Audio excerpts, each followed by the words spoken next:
Jangan lupa untuk subscribe dan nyalakan lonceng notifikasinya. Pasang badan membela ketua umumnya yang saat ini menjadi menteri di kabinet Jokowi.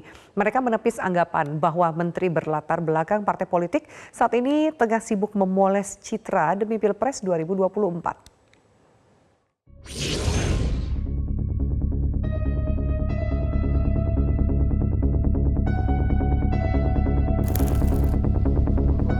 Tidak majunya Presiden Joko Widodo di Pilpres 2024 sepertinya berpengaruh pada ambisi politik para menterinya, yang belakangan menunjukkan geliat untuk bertarung memperebutkan kursi RI 1 maupun RI 2. Gelagat itu setidaknya tercium setelah Presiden Joko Widodo kembali meminta para menterinya untuk fokus bekerja pada tugas masing-masing di tengah tahapan pemilu serentak 2024 yang akan dimulai pada pertengahan tahun ini.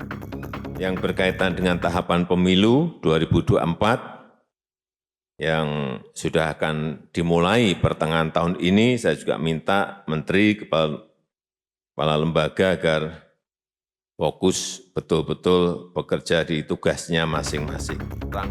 Arahan Presiden itu lantas dibuat terang oleh kantor staf Presiden yang menegaskan agar para menteri jangan menjalankan agenda pribadi. Sudah sepatutnya oleh karena itu posisi menteri dipergunakan semaksimal mungkin untuk membantu jalannya agenda presiden demi kemajuan negara dan kesejahteraan rakyat. Bukan untuk kepentingan yang sifatnya pragmatis dan personal, bahkan mengarah kepada konflik kepentingan yang tadi disebutkan, bahwa bagaimana jika seorang menteri menggunakan waktu dan fasilitas negara untuk kepentingan politik jangka pendeknya. Serangkaian pertemuan para elit dan tokoh partai berlangsung beberapa waktu lalu. Kebetulan momennya bertepatan dengan Lebaran, sehingga mereka bisa menggunakan kata silaturahmi sebagai selubung. Setidaknya ada dua menteri yang melakukan hal itu, yakni Menteri Pertahanan Prabowo Subianto yang juga Ketua Umum Partai Gerindra, dan Menteri Koordinator Bidang Perekonomian Erlangga Hartarto yang merupakan Ketua Umum Partai Golkar. Gerindra bersikap biasa-biasa saja karena menteri dari Partai Gerindra saya pikir tidak melakukan kampanye maupun pencitraan. Selama ini kalau Menteri Pertahanan Pak Prabowo Subianto sebagai pembantu Presiden fokus membantu kerja-kerja dari Presiden dan tidak pernah melakukan kampanye-kampanye. Presiden pun meminta untuk tidak sekedar memberi teguran kepada mereka, sebab para capres potensial itu rentan terjebak dalam euforia pencapresan tanpa mempedulikan kinerja sebagai menteri. Kalau kemudian beliau mau ganti, sebetulnya nggak masalah. Tidak akan terjadi apa-apa. Toh, Presiden pastinya tidak akan kesulitan menemukan orang yang memiliki kualitas sama dengan mereka. Hanya saja, sekarang juga kita bisa tuntut juga para menteri untuk lebih gentleman dan jadi orang pemberani. Jangan pengecut juga. Tidak bisa dipungkiri ada potensi konflik kepentingan dalam gerak langkah menteri yang berniat maju Pilpres. Undang-undang tentang administrasi pemerintahan mendefinisikan konflik kepentingan itu sebagai kondisi pejabat yang memiliki kepentingan pribadi untuk menguntungkan diri sendiri dan atau orang lain dalam penggunaan wewenang. Tim Liputan Metro TV. Jadi sebenarnya sudah seperti rahasia umum banyak para menteri yang belakangan gesit beranjang sana ke berbagai tempat menemui sejumlah tokoh yang bisa dikatakan tidak terkait langsung dengan tugas pokoknya sebagai menteri. Bahkan ada pula yang kerap tampil dalam berbagai acara komedi. Betulkah manuver para menteri itu sudah berlebihan? Kita akan mengulasnya langsung bersama tenaga ahli utama kantor staf Presiden Ali Mohtar Ngabalin dan pakar komunikasi politik Emrus Sihombing. Bang Ngabalin, Pak Emrus, selamat malam. Selamat malam Ibu, selamat malam Bang Ngabalin. Assalamualaikum, ya selamat malam. Baik, waalaikumsalam. Terima kasih Bapak-Bapak. Langsung kita bahas. Sebenarnya ini udah berlebihan atau belum sih manuver yang dilakukan para menteri yang juga masuk namanya dalam bursa pencapresan 2024. Saya akan tanya dulu tanggapan Bang Emrus. Ada menteri yang sowan ke sana kemari nggak terkait dengan tugas pokoknya. Ada yang bahkan tampil di acara komedi seperti itu. Masih dalam kategori bisa diterima atau sebenarnya udah berlebihan, Pak Emrus? Baik, saya berikan satu kata, tidak berlebihan. Karena kenapa saya mengatakan begitu? Karena fenomena sosial tidak bisa displit seperti eksakta, hitam putih. Karena kita berrelasi, berproses terhadap aspek-aspek lainnya. Jadi kalau kita buat pembahasannya dari aspek proses sosial, kualitatif, itu tidak bisa displit sedemikian rupa seperti eksakta. Katakan unsur kimia A ke kimia B bisa dipisahkan. Dalam fenomena sosial tidak bisa demikian. Misalnya, katakanlah menteri itu melakukan kunjungan ke suatu tempat sebagai tugas menteri. Pada saat selesai tugas tersebut, di jam-jam istirahat, di jam-jam mereka katakanlah di luar jam kantor, mereka melakukan pertemuan-pertemuan dengan tokoh-tokoh atau katakanlah silaturahmi sah-sah saja. Kemudian Bapak Presiden sudah memberikan sinyal kepada menterinya yang mau maju, silahkan untuk maju jadi calon presiden dan calon wakil presiden sepanjang tidak mengganggu kinerjanya. Artinya mengganggu kinerjanya artinya tidak signifikan mengganggu. Tetapi kalau dikatakan sedikit mengganggu bisa saja terjadi, karena bagaimanapun tidak bisa langsung hitam putih seperti itu. Jadi menurut saya kan gajinya itu sebagai tidak menteri, berlebihan. ya kan? Gajinya sebagai menteri, fasilitasnya sebagai menteri gitu kan. Tapi kalau kemudian dalam tanda kutip ada tujuan pribadi, minimal nyapres sampai 2024, bagaimana memisahkan itu? Sementara mungkin itu juga bukan menjadi citra yang baik. Wong hari ini jadi pembantu presiden, jangan punya agenda lain, harusnya agenda presiden yang dilaksanakan. Gimana tanggapannya Pak Emrus? Sebelum saya ke Bang Ali Ngabalin. Baik, sepanjang dilakukan itu sudah selesai tugas sebagai menteri kunjungan ke daerah misalnya, tugas-tugasnya sudah selesai, tapi masih ada sisa waktu.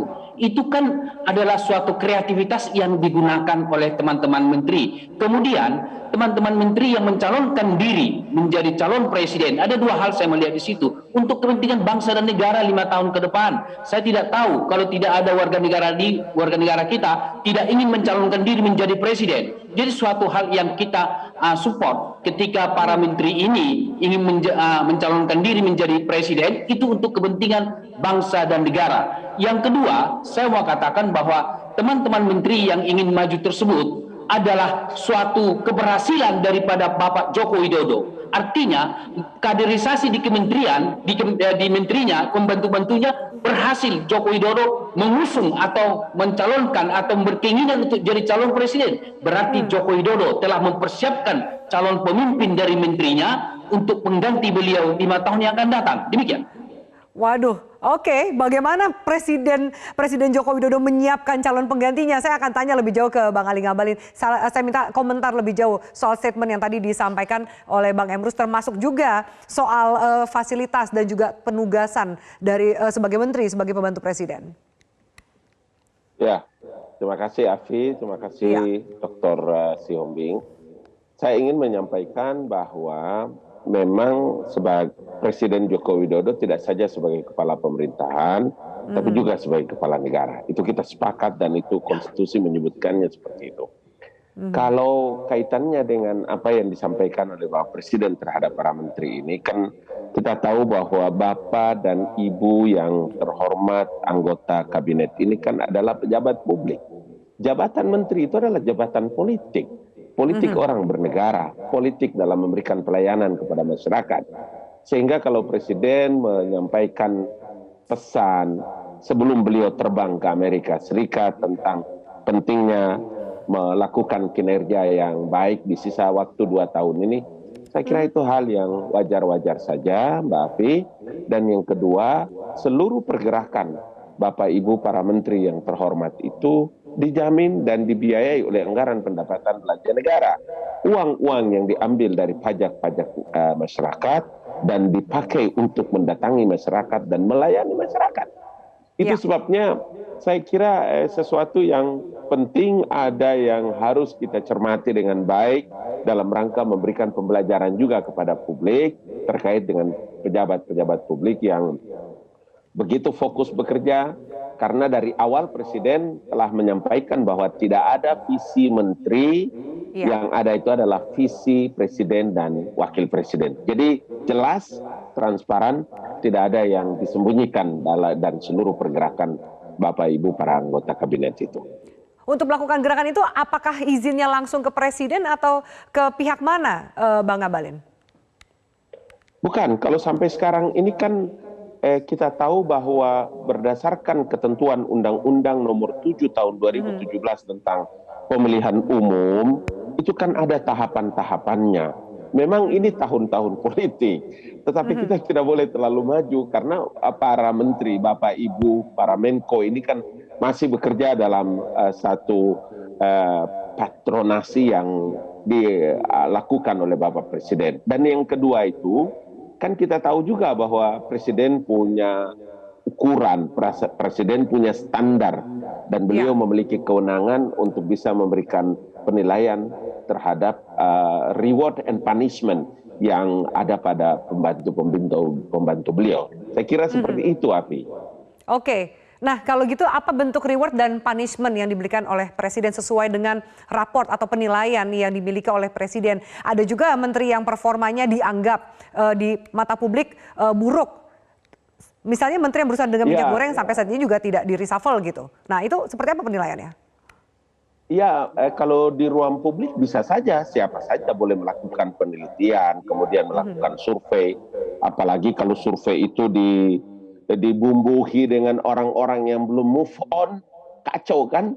Kita percaya dengan apa-apa yang dilakukan oleh survei itu sebagai satu kerja-kerja ilmiah. Tapi kan manusia biasa yang melakukan survei itu kan, manusia biasa yang melakukan penilaian di ruang publik. Tapi jangan lupa bahwa Undang-Undang 39 tahun 2008 itu Menteri Negara, begitu juga dalam penjelasan konstitusi kan Presiden yang memiliki hak prerogatif, baik dalam memberikan penilaian, kemudian memberikan reward and punishment, mengangkat dan memberhentikan. Makanya saya itu agak heran kenapa ada orang baru bangun tidur tiba-tiba langsung minta Presiden memecat menteri-menteri yang sedang mempersiapkan diri menjadi calon presiden, wakil presiden. Hey guys, please, jangan penuh fitnah dan penuh kesombongan intelektual ilmumu, kemudian membuat publik itu menjadi tercederai dan terkesan penuh fitnah dan adu domba orang. Itu menurut saya tidak bagus dalam pendidikan kepada ruang publik.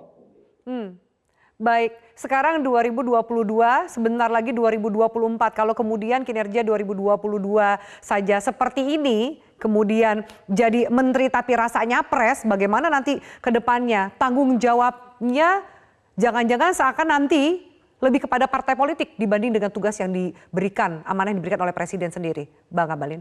Iya, lagi-lagi Afi, lagi-lagi saya mau katakan bahwa jabatan menteri itu adalah jabatan politik.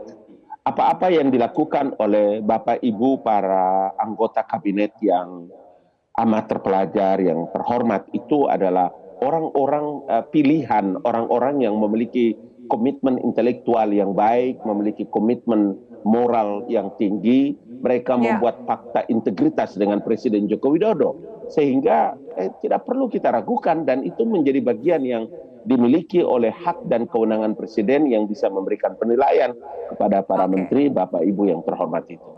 Oke, Bang Emrus, terakhir kepada Anda melihat teguran Presiden yang disampaikan Senin lalu itu kategorinya apakah masih lunak, dan sejauh ini bagaimana menjaga agar kemudian tugas sebagai menteri itu bisa terlaksana secara sepenuhnya sebelum kemudian ada agenda pribadi atau agenda partai politik untuk maju di 2024? Baik, saya pikir ini bukan teguran, tetapi saya pastikan sebagai suatu mengingatkan, mereminder para teman-teman menteri. Kenapa saya mengatakan begitu? Pak Joko Widodo mengizinkan kok mereka itu untuk menjadi calon presiden. Itu yang pertama. Yang kedua, kalau para menteri tersebut akan mencalonkan diri menjadi calon atau wakil presiden, itu keberhasilan pemerintah melahirkan pemimpin. Karena visi misi seorang presiden salah satu adalah melahirkan pemimpin penggantinya. Jadi kalau ada dari menterinya, itu suatu keberhasilan yang luar biasa. Nah, kemudian tentu Bapak Presiden sangat wajar mereminder, mengingatkan supaya tidak meninggalkan tugas-tugas utama mereka. Itu harus, karena bagaimanapun tanggung jawab Presiden, semua tugas-tugas menteri itu kepada rakyat. Jadi jangan sampai terabaikan. Tetapi bisakah itu berbarengan? Bisa. Tergantung bagaimana memanage waktu dari para menteri tersebut, membaginya. Toh misalnya, mereka kan sudah tahunan memimpin kementerian tersebut, sudah terbangun sistem dengan pola mereka. Jadi tidak begitu mengganggu. Nggak ada menteri yang mengundurkan diri secara fair ketika dia mau maju sebagai capres 2024? Ada nggak sikap seperti itu? Saya pikir kalau orang yang mengatakan itu terlalu hiperbola lah mengundurkan diri gitu ya. Kalau begitu nanti persoalannya, kalau Bu Afiani calon presiden, atau Emrus calon presiden, atau Ali Muhtar Ngabalin calon presiden, apakah harus kita mundur jadi dosen? Bagaimana dengan mahasiswa saya di kelas? Nggak boleh sesederhana itu.